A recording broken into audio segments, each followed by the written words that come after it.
ప్రభువైన యేసుక్రీస్తు నామములో హృదయపూర్వక వందనాలండి. ముందుగా ఇంత మంచి సమయాన్ని ఇచ్చిన తండ్రైన దేవునికి ప్రభువైన క్రీస్తు ద్వారా కృతజ్ఞత స్తుతులు చెల్లిస్తున్నానండి. మీరు బాగున్నారండి. వాక్యం చదువుకొని ప్రార్థన చేసుకున్న తర్వాత పాఠంలోకి వెళ్దామండి. మత్తయి గారు రాసిన సువార్త 6వ అధ్యాయం 16వ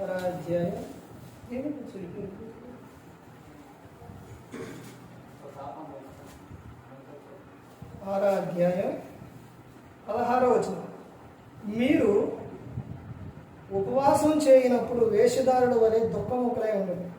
తాము ఉపవాసం చేయుచున్నట్టు మనుషులకు కనబడవలనని వారు తమ ముఖములను వికారం చేసుకున్నారు. వారు తమ ఫలము పొంది ఉన్నారని నిశ్చయంగా మీతో చూపుచున్నారు. ప్రార్థన చేస్తున్నారు. పరలోకమందున మా తండ్రి, పరిశుద్ధ ప్రేమ గల తండ్రి, గొప్ప తండ్రి, యెహోవా తండ్రి, మీ ప్రియకుమారుడు యేసుక్రీస్తు ప్రభువారి ద్వారా కృతజ్ఞత స్తుతులు చెల్లిస్తున్నాము నాయన. ఆరాధన క్రమంతట్లో మీరు నడిపించండి నాయన. వాక్యం బోధించుండగా ఈ లోక సంబంధమైన జ్ఞానంతో కాకుండా మీ జ్ఞానంతో మాట్లాడే భాగ్యం దయచేస్తారని మా ప్రభువైన యేసుక్రీస్తు నామమున వేడుకుంటున్నాం తండ్రి. ఆమేన్. ప్రభువైన యేసుక్రీస్తు నామమున హృదయపూర్వక వందనాలండి. దేవుని కుమారుడు యేసుక్రీస్తు ప్రభువారు ఈ లోకానికి వచ్చిన తర్వాత పరలోక రాజ్యం సమీపిస్తుంది కనుక మారు మనసు పొందమని ప్రకటింప మొదలుపెట్టారు.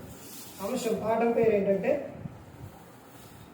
మోకాళ్ళ ప్రార్థన నీకుందా. మోకాళ్ళ ప్రార్థన నీకుందా. ప్రార్థనలు ఎన్ని రకాలండి? ప్రార్థనలో 25 రకాల ప్రార్థన.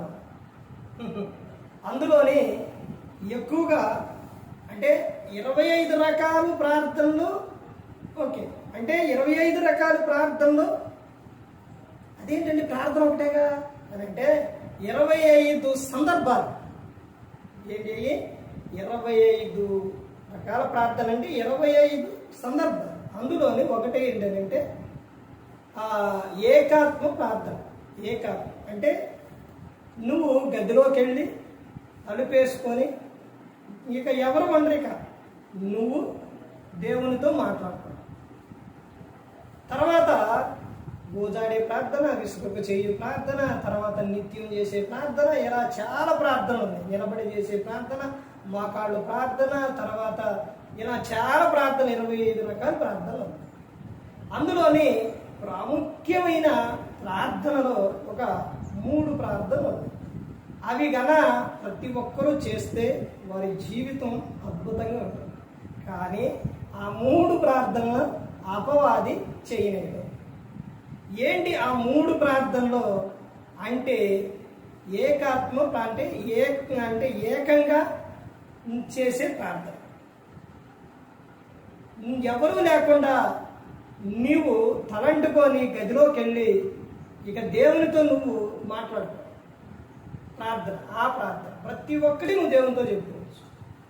తర్వాత ఏ ప్రార్థన అంటే కన్నీటి ప్రార్థన. ఆ ప్రార్థన చేయలేదు. తర్వాత 3వది ఏంటి అంటే ఉపవాస ప్రార్థన. దీనికి ఇంకా ఆటంకం ఉంటుంది. ఈ 3 ప్రార్థనలు చాలా ప్రాముఖ్యమైనవి. ప్రార్థన అంటే దేవునితో మాట్లాడుకోవడం. వాక్యం అంటే దేవుడు మనతో మాట్లాడుకోవడం. దేవునితో నువ్వు మాట్లాడకుండా చేయటమే అపవాది పని. మాట్లాడకుండా చేయాలంటే ఏం చేయాలి? దేవునితో మాట్లాడకుండా చేయాలంటే ఏం చేయాలి? ఏం చేయాలి అంటే ఇప్పుడు బాబు ఉన్నారు. బాబుతో ఉదాహరణ చెబుతున్నాను. నేను మాట్లాడకుండా ఉండాలనుకోండి. మాట్లాడలేదు. ఎందుకని మాట్లాడట్లా? నేను ఏదో ఒకటే అంటాం, లేకపోతే బాబు ఏదో ఒకటే, నేను ఏదో ఒకటి అంటేనే మరలా తర్వాత నేను బాబుతో మాట్లాడాలి. అదే ఆడు చేసే ప్రయత్నం. ఏంటనంటే మనం దేవునితో మాట్లాడుకోకుండా చేయడం అంటే, దేవునితో మాట్లాడుకోకుండా ఉండడం అంటే ఎలాగానంటే పాపం చేయడం. దేవుడు ఎవరి ప్రార్థన ఆలకింపడంటే పాపులు మనవి ఆలకింపడు. ఇప్పుడు నువ్వు ఒక వ్యక్తికి ఫోన్ చేసినప్పుడు ఆ వ్యక్తి నీతో మాట్లాడట్లేదు, కానీ నువ్వు ఫోన్ చేసినప్పుడు ఆ వ్యక్తి అలా అన్నాడు. తర్వాత నువ్వు మాట్లాడాలని నువ్వు చెబుతూనే ఉంటావు. కానీ ఆ వ్యక్తి రిప్లై ఇవ్వట్లా. నువ్వు చేసే పనులు, నీ క్రియలు బాగా ఆయనకే అంటే సందర్భం చెబుతున్నానండి. బాగా లేదు కాబట్టి ఆ వ్యక్తి నీతో మాట్లాడటం ఇష్టం లేదు. లేదు కాబట్టి నువ్వు ఇంకా మాట్లాడుతూనే ఉంటావా? మాట్లాడటం. ఆ టేబుల్ నుంచి మనకు రిప్లై వస్తేనే కదండి మనం ఇటు నుంచి మాట్లాడేది. రిప్లై రాకుండా అని కూడా అనుకోన్నారు. ఎట్టే ఉన్నారనుకోండి, మనం మాట్లాడుతూనే ఉన్నాం, వాళ్ళు ఏం రిప్లై ఇట్లా మాట్లాడటం, ఏం మాట్లాడడం, ఫోన్ పెట్టారు. అలాగే దేవుని విషయంలో కూడా అంతే. ఎక్కువ సేవకుల్ని ఎందుకు ప్రార్థన చేయమంటారు? వీళ్ళందరూ చేసుకోకూడదా? విశ్వాసం చేయకూడదా? ఎందుకు సేవకున్నే ఫోన్ చేసి ప్రార్థన చేయమంటారు, లేకపోతే వచ్చి ప్రార్థన చేయమంటారు, మేము పని మొదలు పెట్టాం ప్రార్థన చేయమంటారు, వివాహానికి చూడటానికి వెళుతున్నాం. అన్ని సందర్భాల్లో, కొంతమంది అయితే అన్ని సందర్భాల్లో నన్ను రాత్రులు కూడా తెల్లవారుజామున కాడి నుంచి పగల మొత్తం అసలు అక్కడి నుంచి కదలకుండా ఏడే ఉండు. ఎందుకంటే మేము ఏది చేసినా నువ్వేం చేయాలి? ప్రార్థన చేయాలి. ఏం చేసినంటే ఏ సందర్భంలో ఏం చేస్తారు? ఒక్క వివాహంలోనే చేస్తారు. ఎక్కడి నుంచో తెలుసండి, తెల్లారుజాము నుంచి ఎంత దూరం, ఒక పుట్టిన ఏంటి, రాజుకోవడం ఏంటి, ఎంత దూరం అయినా కానీ ఆ సమయాల్లోనే మరి అబ్బాయిని అమ్మాయిని రెడీ చేసి మరి వేరే చాటుకి వెళ్ళాలంటే తెల్లారుజాము మొదలు పెడతారండి. అప్పటి నుంచి స్టార్టింగ్ కాడి నుంచి ప్రార్థన చేయాలి. తర్వాత వాళ్ళు ఇక ఏ సందర్భాల్లో తర్వాత వాళ్ళు చేస్తారు, ఆ సందర్భాల్లో వాళ్ళు బయలుదేరేటప్పుడు మళ్ళీ తర్వాత ఇక ఎన్ని సందర్భాలైనా ప్రార్థన చేయమంటారు. ఎందుకు సేవకుడినే ప్రార్థన చేయమంటారు? విశ్వాసం చేయకూడదా? వాళ్ళలో ఏముంది తెలుసండి, ఏ ఆలోచన కలిగి ఉంటారో తెలుసండి. సేవకుడు అంటే ఒక ఆమె బయట అన్ని ఒక ఆమె అందరూ మీరు దేవుని దాసులు, దేవుని పనివాళ్ళుగా అని ఆడ భాష. దేవుని పనివాళ్ళు అంటే దేవుని యొక్క ఏం చేసేవాడు? పని చేసేవాడు. దేవుని దాసులు. దెయ్యాలు కూడా చెబుతాయి, అపోస్తుల కార్యాల్లో ఉంటుంది. దెయ్యాలు కూడా ఏమని చెబుతా తెలుసండి? పౌలు శీలాడికి వెళ్తే దెయ్యం పట్టిన ఒక అమ్మాయి వచ్చేసి, వీళ్ళు ఎవరు అనుకున్నారు? దేవుని దాసులు, మీకు రక్షణ మార్గం సిద్ధపరచడానికి చెప్పడానికి వచ్చారు ఈ మాటి నుండి అని చెబుతుంది. ఎవరు? దెయ్యం. దెయ్యాలు కూడా దేవుడు అంటే గజగజ గజగజ వణికిపోతాయండి, అంత భయం. ఒక వ్యక్తిలో కొన్ని దెయ్యాలు ఉన్నాయి. యేసుక్రీస్తు బాగా అసలు ఏమీ లేదండి, భయంకరమైన వ్యక్తి అనమాట. ఆయన ఊర్లో ఉండడం, తర్వాత ఎక్కువ ఏమంటే శ్మశానాల్లోనే, లేకపోతే అంటే ఊరు బయట ఇక రాళ్లతో గిచ్చుకోవడం, లేకపోతే బట్టలు ఉండవు అనమాట. ఇక ఆ తర్వాత ఎవరన్నాడు పోతే ఇక హాని చేయటం, ఇలాంటి జరుగుతుంది. మరి యేసుక్రీస్తు వారి ఉన్నప్పుడు అలాంటివి జరగనిత్తరా? జరగనీయడం. ఆయన వచ్చిందెందుకు? ప్రతి ఒక్కరిని రక్షించడానికి, కాపాడటానికి, నశించిన దానిని వెతికి రక్షించడానికి యేసుక్రీస్తు వారు వచ్చారు. నువ్వు మనుషులను ఇబ్బంది పెడుతుంటే, నువ్వు ఈ విధంగా టార్చర్ చేస్తుంటే చూకున్నాడా?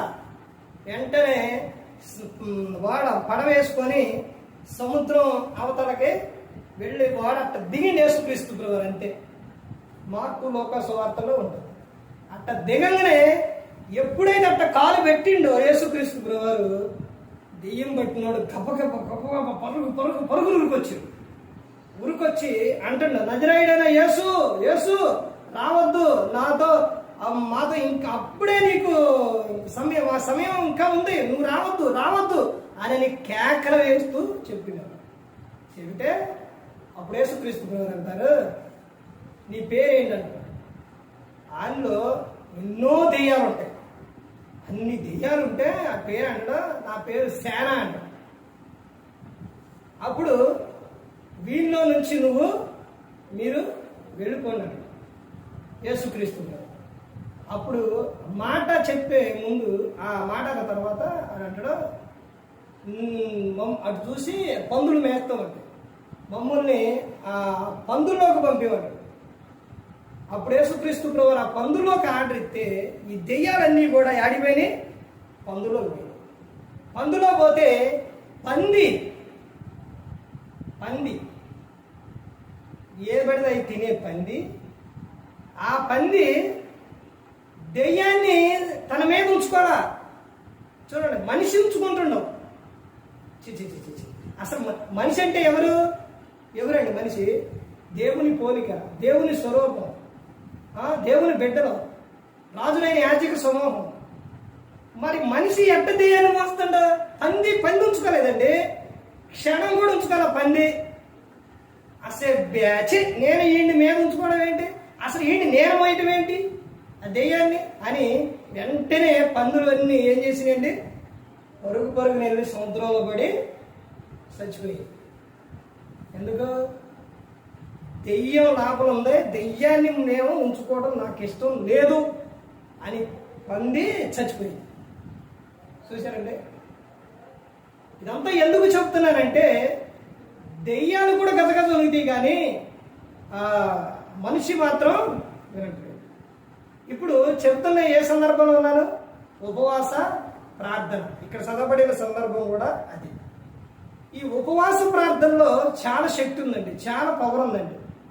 ఈ 3 ప్రార్థనలు గన మనిషి యొక్క జీవితం, మనిషి జీవితాలు చేస్తే వారి జీవితాలు మారిపోతాయి. ఎలా మారిపోతాయో తెలుసండి?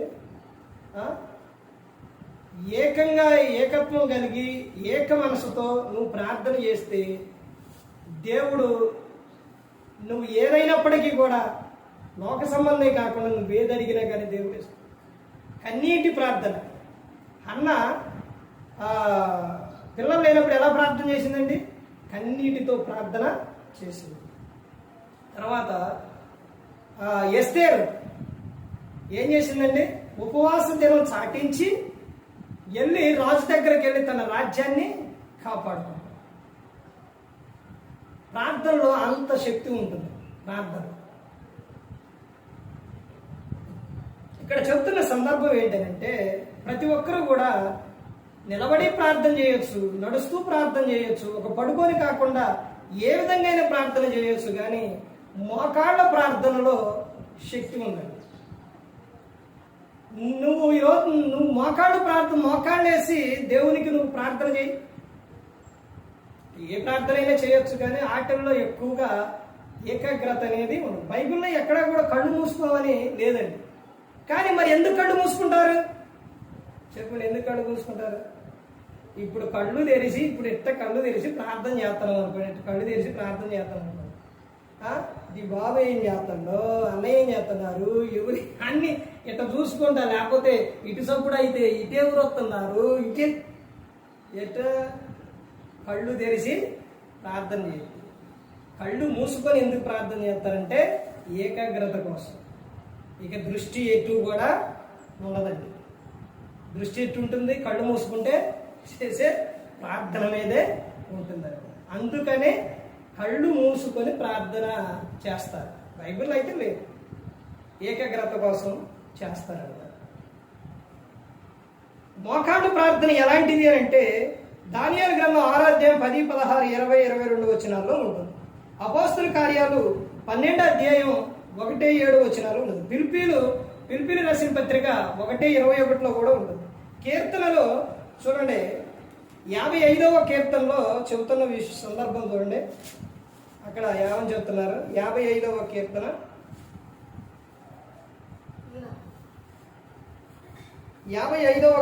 22వ వచనంలో, నీ భారము యెహోవా మీద మోపము, ఆయనే నిన్ను ఆదుకొనును, నీతిమంతులను ఆయన ఎన్నడను కదలనీయడు. నీ భారం ఎవరి మీద మోపాలి? దేవుని మీద, మనుషుల మీద కాదండి. మనిషి ఎప్పుడు ఒకే విధంగా ఉండడం. మనిషిని నమ్మి నువ్వు కనుక ఒక విషయం చెబితే, నువ్వు ఒక వ్యక్తిని, ఇప్పుడు ఉదాహరణకే నువ్వు నన్ను నమ్మి ఒక విషయం చెప్పావు, నువ్వు నన్ను నమ్మావు, నేను ఇంకొక వ్యక్తి అంటే ఆ వ్యక్తి నాకు కొంచెం నమ్మకం. ఇప్పుడు నువ్వు నన్ను నమ్మిను, నేను ఆ ఇంకొక వ్యక్తిని నమ్మినా, ఆ వ్యక్తి ఇంకొక వ్యక్తిని నమ్మిన. ఎంత దూరం పోయింది? అట్టట్టట్టట్ట వెళ్ళిపోయిద్దండి. అందుకని మనిషిని నమ్మి ఎప్పుడు కూడా మన రహస్యాలు అనేది చెప్పకూడదు. ఇంకో విషయం ఏంటో తెలుసంటే, ప్రార్థన. నేను చెప్పే ప్రార్థన గురించి కాబట్టి ప్రార్థన కూడా అంతేనండి. ప్రార్థన కూడా అంతే. ఎలాగో తెలుసండి, ఒక్కళ్ళు ఉన్నప్పుడు ఒక విధంగా ప్రార్థన చేయాలి. నువ్వు ఒక్కడే ఉన్నప్పుడు నీ ఏ నీ హృదయంలో ఏదైతే ఉందో అది దేవునికి చెప్పు. ఏదైతే నువ్వు నీ బాధ ఏదైతే ఉందో చెప్పు. ఇద్దరు ఉన్నప్పుడు చెప్పమాకు. ప్రార్థన అయిపోయిన తర్వాత ఆహా ఇదే నీ జీవితం, ఇక్కడ అబద్ధం ఆడినవా, అక్కడ అట్టా ఇక్కడ ఎట్టా, మనిషి క్షమించడం. దావీదు గారు చేసిన తప్పుని దేవుడు క్షమించింది, కానీ పక్కనే ఉన్న యోబాబు మాత్రం క్షమించలేదు. యోబాబు క్షమించలేదు. మరి దావీదు గారి తప్పు తెలియంగానే పశ్చాత్తాపడ్డాడు. దేవుడు క్షమించిండు, కానీ మనిషి క్షమించలేదు. అందుకనే ప్రార్థనలో సందర్భానుకూలంగా చేయాలి. వాక్యం కూడా అంతే, సందర్భానుకూలంగా వాక్యం చెప్పాలి. వివాహంలో చెప్పే అంశం ఉంటుంది. అదే సందర్భం కూడికలో చెప్పే సందర్భం వేరే ఉంటుంది. అదే వాక్యం సేవకుల మీటింగ్లో చెప్పేది వేరే ఉంటుంది. ఇన్ని విధాలుగా వాక్యం ఉంటుందండి. అదే మాట, కానీ అదే మాట ఇదే విషయాన్ని నీ భారం యెహోవా మీద మోపము, ఆయన నిన్ను ఆదుకును అన్న మాట ఇప్పుడు ప్రార్థన సందర్భం కాబట్టి ప్రార్థన సందర్భానికి చెబుతారు. అదే ఒక వ్యక్తిని బలపరిచే విధంగా అయితే ఇంకా ఈ విషయాన్ని ఇంకా డీపు తీసుకెళ్తాం. అర్థమవుతుందండి?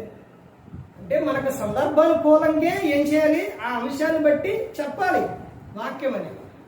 ఇప్పుడు ప్రార్థన కూడికలో ప్రార్థన ఉంటుంది, ఆ కూడికి సంబంధించి చేయాలి. వివాహ ప్రార్థన ఉంటుంది, వివాహ సంబంధమైన ప్రార్థన చేయాలి.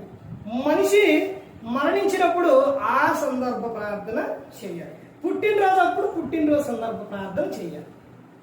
ఇలా ప్రార్థన సమయానుకూలంగా సందర్భాన్ని బట్టి జ్ఞానం కలిగి ప్రార్థన చేయాలి. ఆ విధంగా చేయాలి.